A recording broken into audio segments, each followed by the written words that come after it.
Raiz Capixaba.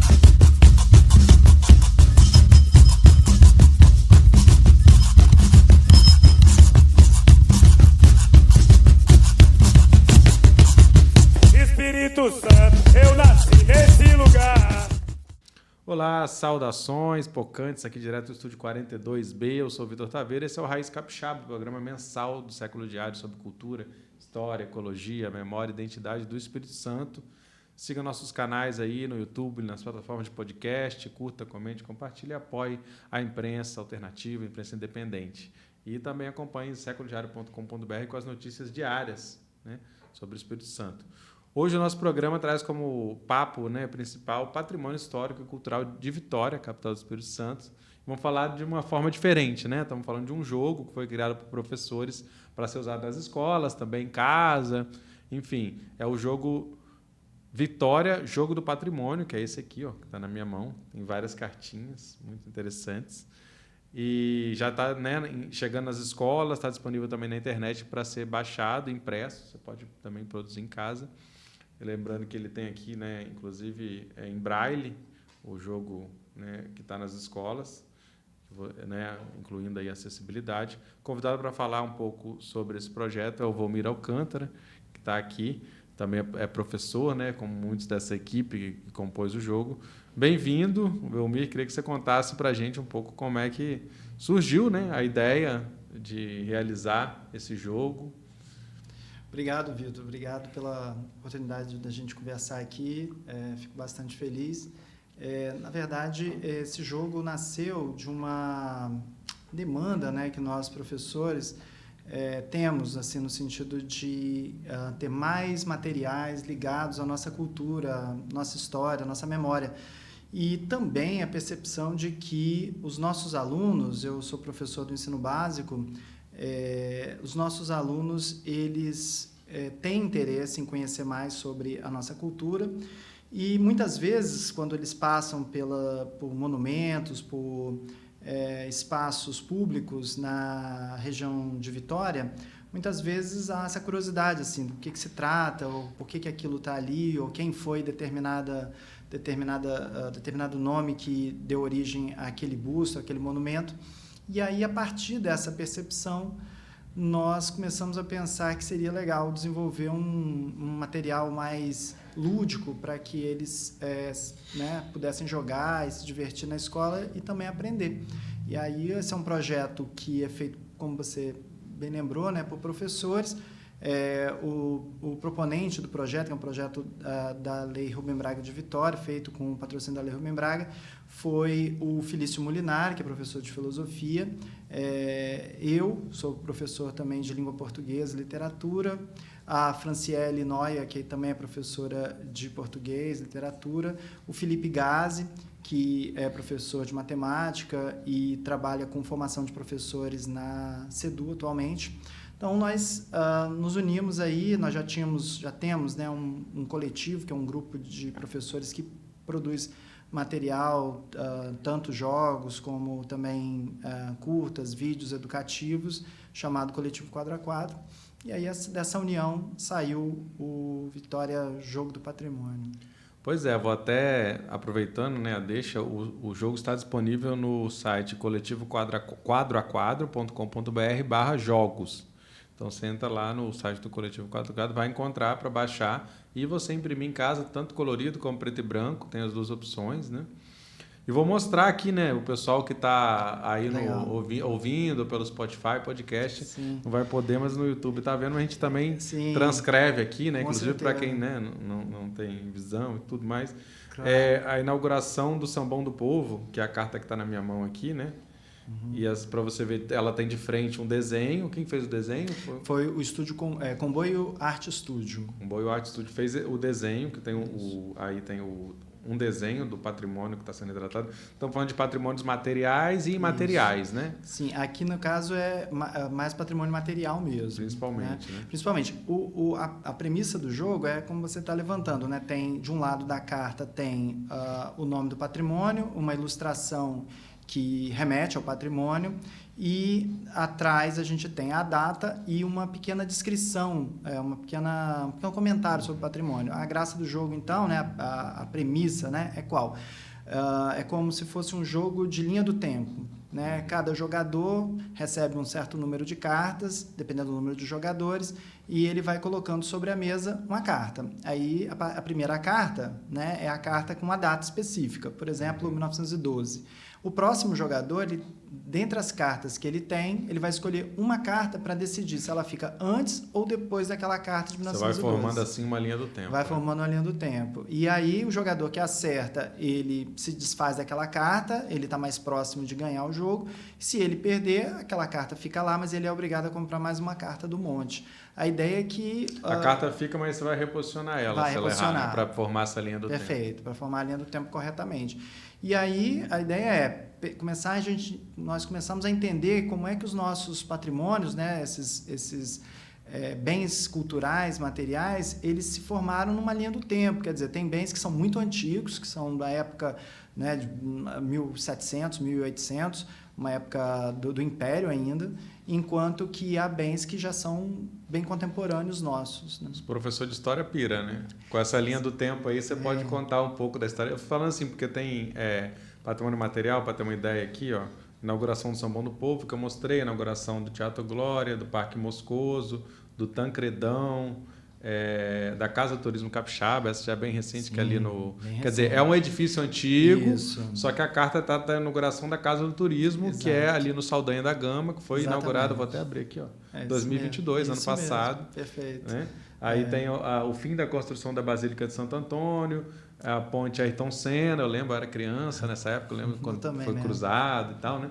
E tem outros que eu falei que é mais imaterial, que é a fundação do Clube de Regatas Álvares Cabral, a fundação as Paneleiras de Goiabeiras, a fundação do Saldanha da Gama, né? Sim. Enfim. Mas tem várias coisas que eu vejo isso, que as cartas podem, por exemplo, a inauguração do monumento a Iemanjá, gestão de Hermes Laranja, eu lembro, 88, isso. Né? Então tem aqui explicando, mas você pode abordar outras coisas, né? A tolerância religiosa, tem a fundação do Convento do Carmo, a estátua do índio Araribóia, que está hoje ali, né, no Saldanha, em 1955. Aí você tem toda a história em torno de quem foi o índio Araribóia, a Dona Domingas, né, que é a estátua que está embaixo do Palácio Anchieta, que vem sido resgatada. Né? Perfeito, exatamente. Uma catadora. Você está trazendo muitos pontos interessantes que eu acredito que os professores, quando se utilizam do jogo, podem também abordar, porque a ideia é que tenha um conteúdo que possa ser multidisciplinar, quer dizer, na área de história, como você falou, na área de geografia, hoje em dia se sabe, né, a importância de conhecer a sua própria localidade, né, e às vezes não faz nem tanto sentido para o aluno conhecer lugares muito distantes se ele, por exemplo, não conhece o seu próprio bairro, a sua própria redondeza, né? Agora, essa questão do patrimônio, uma coisa que nós tentamos, eu espero que tenhamos tido sucesso, escolher cartas, né, selecionar patrimônios para tentar mostrar um pouco da diversidade, da nossa diversidade cultural. Você falou do Araribóia, por exemplo, da Dona Domingas, de Iemanjá, né, do monumento a Iemanjá. Por quê? Porque uma questão muito importante hoje na educação pública é nós nos darmos conta de uma realidade em que nós somos diversos e que é muito importante para a democracia, inclusive, que os nossos alunos, com o auxílio dos professores, entendam que o Brasil é um país muito plural e que há, sim, muita desigualdade e há muita diversidade também. Então, assim, é fundamental que, e isso está hoje, inclusive, no currículo do ensino básico, que os alunos entendam que as diferentes culturas ajudaram a construir, para bem ou para mal, o que nós vemos hoje, que nós vivemos hoje, quem nós somos hoje, entendeu? Então... eu estou encantado, vou chegar em casa, hoje eu vou reunir a família, os amigos, sei lá, vou jogar, senão hoje é outro dia, mas assim... eu vejo aqui eu nem sou professor, né? Mas como um cara que gosta dessas coisas, uma possibilidade infinita aqui de trabalhar, né? E aí esse lance da carta, é interessante você estar falando, porque cada carta tem um conteúdo. Então, você vai jogando, virando as cartas, a ideia é que leia, né? Sim, a ideia é que leia. A inauguração do Sambão no Povo, que eu falei, você lembra qual ano? Não Deu para lembro. decorar tudo, né? Não deu, não. 1987. Aí tem escrito aqui, palco do Carnaval Capixaba, oficialmente o Complexo Valmor Miranda. Parecido com o seu nome, é isso. Foi perto, foi bem perto. Eu não sabia desse nome também estou aprendendo. Já foi erguido em apenas 112 dias na gestão do prefeito Hermes Laranja. Antes disso, o desfile carnavalesco acontecia na tradicional Avenida Nossa Senhora da Penha. Reto da Penha chegou a acontecer também aqui no centro por um tempo, né? Na Jerônimo Monteiro. Tem aqui, ó, a fundação do Vitória Futebol Clube, 1912, mais que centenário, né?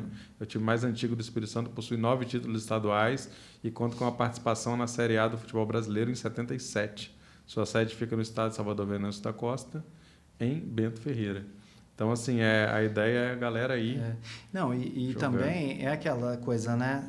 Esse é um tipo de jogo que ele tem o que eles chamam de fator replay, né? Você pode jogar de novo e quanto mais você joga, mais chance você tem de ir melhor, né?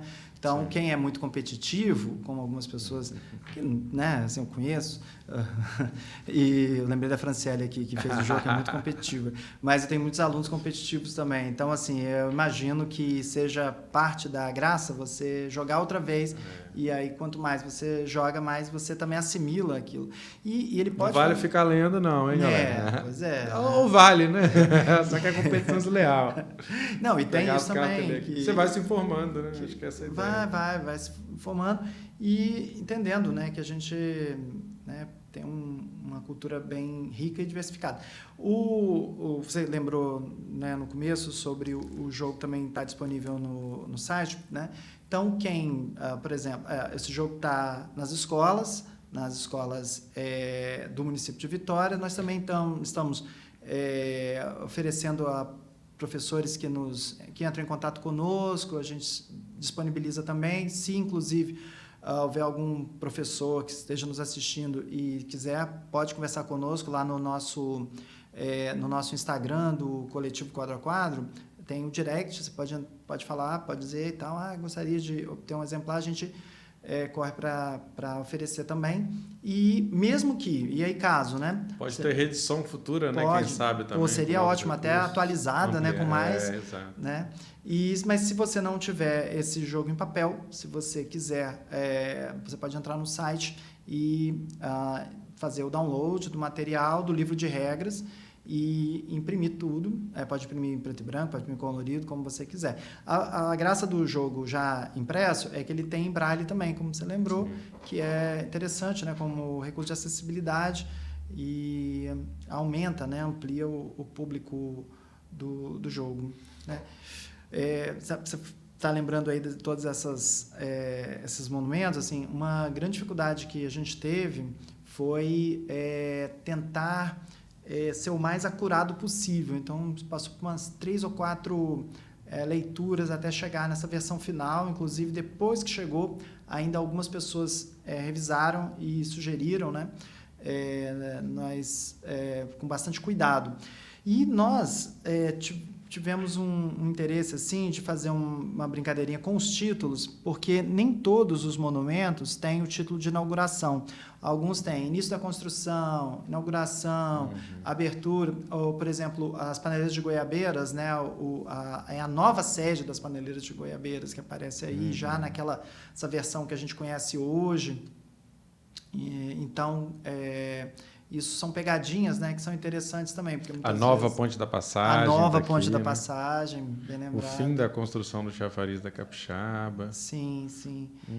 Enfim, aí tem pontes, tem monumentos, tem estátuas, tem eu monumentos, acho interessante tem porque fomenta esse interesse de conhecer o patrimônio, acredito. Exato. Né? Porque você vai ver, se você muita coisa está no centro de Vitória, mas tem, pelo que eu estou vendo, assim, quer dizer, tem Maruípe, tem a Grande Santo Antônio, eu digo porque realmente o centro de Vitória concentra a maioria dos mais antigos por motivo óbvio, a primeira ocupação, né? Claro, então, com certeza. Mas tem aqui também a inauguração as Poros Paneleiras e o aeroporto, que estão por ali por Goiabeiras.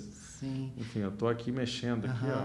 Não, e eu imagino que eu gostaria, né, assim, seria ótimo imaginar que as pessoas que jogarem, pensando principalmente nos alunos, né, mas também professores, pessoas que se interessam por cultura, pessoas que gostam de patrimônio, quando andarem pela cidade, em algum momento vão reconhecer lá e falar assim, é aqui, né? Nós tivemos um cuidado de fazer com ilustrações, justamente porque nós não queríamos só fotografia. Porque a fotografia é interessante, mas ilustrar traz a possibilidade da representação daquele monumento. Então, é mais uma representação que esses patrimônios materiais vão ter nessas cartas. Né? Aí ficou muito bonita a arte. Eu vou até destacar, por exemplo, aqui, ó, a gente tem a criação da escadaria do Palácio Anchieta, que é de 1883. Então, porém, a inauguração do próprio palácio é de 1500. Bem antigo, né? Cadê? Deixa eu achar aqui. Bom, enfim, não achei.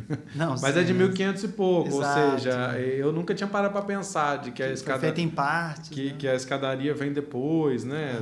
Do próprio palácio. E tem bens que são feitos... e depois recebem atualizações, recebem reformas, né? E essas reformas mudam, às vezes, não só a cara do patrimônio, mas também mudam a sua finalidade, né? Aquilo que nasceu como uma finalidade vira depois, não sei, escola de música, Fafi, e assim vai, né? Eu estava conversando com o Wallace Bonicenha, que é um professor, hoje diretor da Escola Gomes Cardinho, um amigo, assim, conhece muito sobre o centro histórico, é historiador, e estava me contando, sobre né? Peruás e Caramurus, um grande especialista aí, grande estudioso desse momento histórico. Sim, me contou tudo sobre isso, a gente andando no centro e ele falando, e depois ele me contou também sobre a própria escola, né, que a qual ele é diretor, e como que a escola mudou, né, de lugar, como que ela esteve já na Fafi, antes de ser Fafi, que ela... Enfim, teve mais de um local, quer dizer, isso tudo é história, né? E faz parte da... O legal é que isso é uma ferramenta, né? Uma ferramenta cujo uso é múltiplo, né? E de acordo, inclusive, com o que o próprio professor pode colocar. Com certeza. Né? De diferentes disciplinas, como você falou. Mas vocês já fizeram testes em sala de aula? Conta pra gente um pouco como é que está sendo essa experiência. Está sendo muito boa. A gente... além de, claro, né, fazemos nossos próprios testes durante um bom tempo, jogando, nós também já distribuímos, né, nas escolas e distribuímos para colegas nossos, amigos nossos, professores também da rede pública. E eles têm, alguns inclusive pegaram e viram que havia interesse, assim, um jogo não bastaria, então imprimiram também mais cópias para os seus alunos. E assim, acho que está sendo muito bem recebido, sobretudo porque as pessoas se reconhecem de alguma maneira nesses lugares, né? Todo mundo já passou por algum deles ou mora perto, e às vezes eu até, antes da gente começar a gravação, até estava comentando com você que quando eu trabalhava no centro, trabalhava justamente nessa escola Gomes Cardinho, com a Wallace é diretor, e os alunos, fizemos um projeto com os alunos de conhecer a Vila Rubim, e muitos alunos que na época moravam no centro não conheciam a Vila Rubim. E aí, conhecer a Vila Rubim foi uma coisa muito interessante, gerou um documentário que eles fizeram, cada um abordando um ponto. Então, houve um grupo que trabalhou com pessoas que uma loja de produtos de pesca, uma pessoa que fazia redes de Marataízes, fazia as redes e trazia para cá, uma barraca de umbanda, uma tendazinha muito legal, muito impressionante, assim, como que eles aprenderam sobre isso, inclusive na desconstrução de preconceitos, né, que nós sabemos que existe sobre religiões de matriz africana. E um outro grupo trabalhou, se eu não me engano, com barracas de artesanato. E aí, dali, surgiu um documentário que eles fizeram. Então, daquela época, a gente já percebia... O Felipe estava comigo nessa época, a gente fez esse documentário junto. Então, eu acho que a ideia é essa mesmo, né? Que eles possam olhar, jogar, brincar e falar assim, passei por aqui ontem, eu nem sabia quem era a Dona Domingos, agora eu sei quem é a Dona Domingos, sacou? Pois é, e aí eu tô olhando assim, porque tem, de um lado, você tem algumas coisas, por exemplo, aí eu vou citar aqui Inauguração do Palácio da Cultura Sônia Cabral. A gente falando do que estamos falando de patrimônio aqui. 1912 o edifício foi inaugurado, né? Inicialmente chamado Palácio Domingos Martins, que era a Assembleia Legislativa do Espírito Santo, que era ao lado, praticamente, do Palácio Anchieta, né? Vitor, na segunda edição do jogo, você tem que estar conosco para a gente fazer junto isso. Com prazer. Aí você olha aqui que a própria carta diz, né, da inauguração desse espaço, mas recebeu o novo nome em 2016. Isso. Ou seja, era um patrimônio que ficou por muito tempo abandonado, que foi revalorizado e em homenagem à pianista Sônia Cabral, fundadora da Orquestra Filarmônica do Espírito Santo, a atual Orquestra Sinfônica, que é aí uma figura que também eu meio que desconheci, passei a conhecer quando colocaram o nome dela. Perfeito. Aí você tem Mercado São Sebastião, Jucutuquara, que é um lugar que foi reformado e não encontrou ainda os seus... Assim, não está sendo muito bem utilizado, é uma demanda antiga, o pessoal fala, já tentaram fazer algumas coisas ali, eventualmente abre para alguma atividade, mas não funcionou. A gente estava falando aqui do monumento do Ano Internacional da Paz de 1987, que está ali na Praça dos Namorados, em Vitória. A gente estava falando da nossa memória de infância, de subir naquele globo, de andar, e hoje é um lugar que está tipo assim, ele está praticamente invisível, que as pessoas passam por ali e já não ocupam. Exatamente. Então essa é uma reflexão, né, que a carta proporciona. Eu não lembrava. Isso. Eu até te perguntei, né, no bastidor aqui, ainda está lá esse evento? Porque a minha memória infantil é tão forte.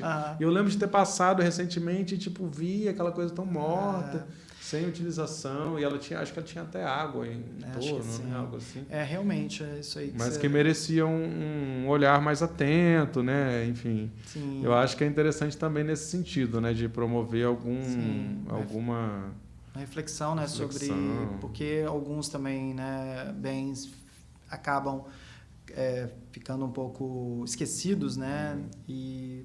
O que isso diz também, né, sobre nós, né? E de cada escola, por exemplo, né, pensando nisso, pode ter algum lugar próximo e o jogo pode fomentar que conheça o patrimônio dessa região.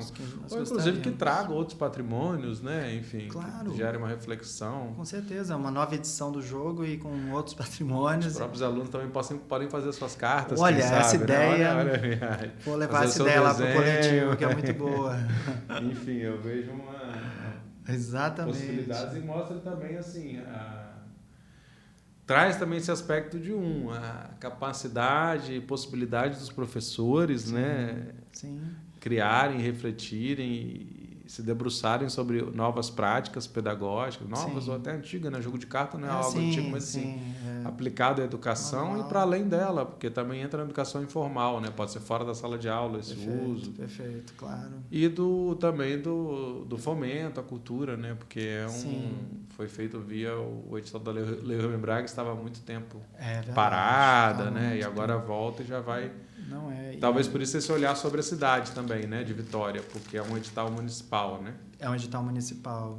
É verdade, você levantou um ponto interessante que é uma das coisas que nós sempre pensamos nesse coletivo, como que a cultura e a educação precisam sempre cada vez mais caminhar juntas, né? Não só uma vez ou outra, né, mas com a frequência que deveria ser, né? E aí a cultura tanto essa cultura ligada como a gente viu aqui, né, patrimônios, mas também ao cinema, à literatura, à música, né, e a cultura popular também, que é fundamental. E a gente tenta, né, sempre fazer essa aproximação desde o começo, quando começamos lá em 2019, e queremos continuar, né, porque eu acho que tem sido a gente sempre pensa também que a língua, né, é um patrimônio. E aí a gente trabalha também com essa premissa, com essa perspectiva. Um dia até queria conversar com você sobre um outro projeto nosso, que é a Cartunina, que é um projeto que pensa a língua capixaba, né, e tenta traduzir conteúdos universitários, são conteúdos acadêmicos, né, para um público mais leigo, para tentar dizer assim, olha, a nossa língua, a língua que nós falamos aqui é o português capixaba e é um patrimônio nosso, e muitas vezes a gente tende a menosprezá-lo porque não está dentro daquelas expectativas de sotaques como do Rio, de São Paulo, de Minas, são muito marcados, né? O nosso é um pouco diferente. Rapaz, você fala para uma pessoa lá do norte do Brasil, capixaba não tem sotaque. Pois rapaz, eles ficam doidos. Como assim que não tem? Tem O jeito que vocês sotaque. falam, rapaz. Mas é interessante, Luiz, eu aproveitar, né, para fazer essa divulgação, né, porque tem o vídeo, né, entrou, não é isso? Entrou recentemente, Cartunina 2. É no YouTube do nosso Quadro a coletivo. Quadro, não é isso? Isso, do Quadro a Quadro. É coletivo Quadro a Quadro? Coletivo Quadro a Quadro. Quem quiser entrar no YouTube, vamos botar aí também os links, né, na descrição para todo mundo conhecer. Legal. E aproveitando que você entrou, vou falar de um outro tema aqui, que é o Cineclube Quadro a Quadro, né? Que é ele que dá origem ao coletivo, ou é o contrário? Nós começamos com o Cineclube. Começaram com o Cineclube, que lançou uma Exatamente. cartilha, que é outro exemplo muito interessante de... Para a escola também. Para a escola, pensado para a escola, né? Cinema na escola, um guia prático para organizar um cineclube. Então, isso aqui tem aqui uma série de dicas para quem quiser, né? Iniciar um cineclube. Iniciar um cineclube na escola, assim, dicas práticas. E também fala um pouquinho da história do Cineclube e também como que aqui no Espírito Santo se dá, né? Que é muito importante, né? Assim, a fundação da OCA, a importância da CNC e tudo isso que... E assim, pensando assim, um professor e seus alunos podem ter atividades cineclubistas na escola de maneira, assim... É possível fazer e é prazeroso fazer e é importante fazer. Que é usar o cinema também como uma ferramenta pedagógica, numa geração tão audiovisual como essa agora, né? Ficar naquela... Às vezes o professor só ali, o professor falando com quadro. Exato. E o cinema está aí, e o cinema capixaba está aí também, né? Então, exatamente. A gente tem um cinema muito rico, muito bom e a gente tem que cada vez mais conhecê-lo e vale a pena porque é muito esse bom, aqui também está lá no site, também né? Está lá em formato digital e quem quiser baixar. Quem quiser baixar e quem quiser também uma versão em papel, a gente está distribuindo também nas escolas, mas quem quiser também pode entrar em contato conosco que a gente disponibiliza. Aí voltando aqui pro jogo, queria que você me contasse o que você aprendeu aqui, que te chamou a atenção também nesse processo. Nossa, foi... Nessa pesquisa, nessa construção. Foi um processo longo, viu? Olha, eu não nasci em Vitória, eu nasci em Cachoeiro Itapemirim. Então... Sempre revelando grandes talentos para o mundo, Cachoeiro, né? Pois é, Cachoeiro. Então, para mim... É engraçado, porque tanto eu como o Felipe quanto a Fran, o Felipe também é de Cachoeiro, a Fran é de Baixo Guandu, o Felício, eu não tenho certeza se ele é de onde ele é mesmo, depois ele pode falar certinho, talvez seja de Vitória, mas o ponto é assim, para nós que não somos de Vitória, foi muito interessante, porque por mais que a gente acabe lendo alguma coisa, conhecendo um pouco sobre a história e a cultura de Vitória, estudar e pesquisar sobre esses patrimônios eu achei, né, assim, uma experiência diferente para mim, porque confesso que eu não tinha ideia de muita coisa que está aí. Então, eu trabalhava bem pertinho da Gruta da Onça, por exemplo, e não sabia, por exemplo, a história da lenda da Gruta da Onça, não sabia da história do índiozinho que corria lá e ela foi atrás, e enfim, a fonte da capixaba. Da fonte da capixaba. Carta, né? Sim, exatamente. Então, assim, são muitas coisas, né, que a gente vai... A própria... perto da minha casa, né, tem ali tanta coisa também, tem a Pedra da Cebola, que eu já passei lá muitas vezes, né? Mas que legal, mas por que é isso e tal? Quando é que isso começou? Então, são parques e praças e tudo mais que acabam que fazem parte da nossa vida, mas a gente não pensa muito sobre eles de maneira mais sistemática. E eu acho que isso, para mim, foi uma coisa, foi muito boa mesmo, assim.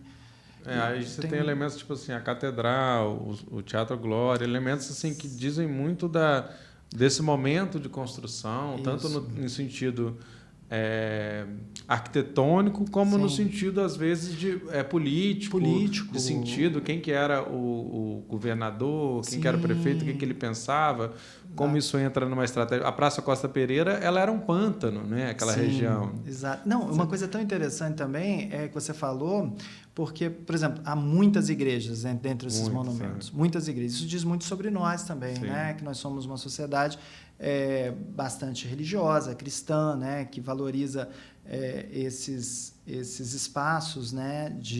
Esses templos. Mostra também que a importância das praças para uma cidade como Vitória, né? Como que essas praças, como a importância da Costa Pereira, por exemplo, a importância dos parques, como por exemplo, aparece aí no centro, né? Parques, enfim. Então, acho que isso diz bastante sobre nós mesmos. Acho que isso que e Vitória tem essa centralidade, né, como capital, enfim. Então diz muito também do Espírito Santo, acredito, né, de alguma maneira, porque sede do governo, sede, enfim. Aqui que aconteceram muitas coisas que têm essa importância, esse alcance estadual, né? E aí vamos ver se pode vir uma versão estadual aí também, quem sabe? Olha, né? quem sabe. Agora vocês já têm um pouco do, como chama, o know-how, né? O saber fazer. Vamos trazer. E de outros municípios, quem sabe, né? Sim. Cachoeiro também. Cachoeiro tem muito, vai ter muita carta, com certeza. Vai ter muita carta, né? Mas é isso, obrigadão pela presença aí, desejo sucesso. Fica aí o convite, todo mundo que assistiu procurar o Coletivo Quadro a Quadro. Seja no Instagram, seja no coletivoquadroquadro.com.br. Tem lá o jogo para baixar, tem a cartilha do Cineclube, tem outras realizações. E vou ficar aí aguardando e vou jogar, depois eu te conto melhor como é que foi. Obrigadão, valeu. Tá bom? Obrigado. Eu vou Valmir Alcântara, Coletivo Quadro a Quadro, realizadores aqui, né, do jogo. E esse foi Raiz Capixaba, programa mensal do Século Diário, produção e apresentação minha, Vitor Taveira, apoio técnico do Cauã Elmer, nos bastidores aqui, e do Estúdio 42B. Esses e outros programas estão, né, disponíveis no YouTube do Século Diário, também nas plataformas de áudio. E a gente se encontra aí em breve, lembrando para acompanhar também as notícias diárias do séculodiario.com.br. É isso, galera. Até logo.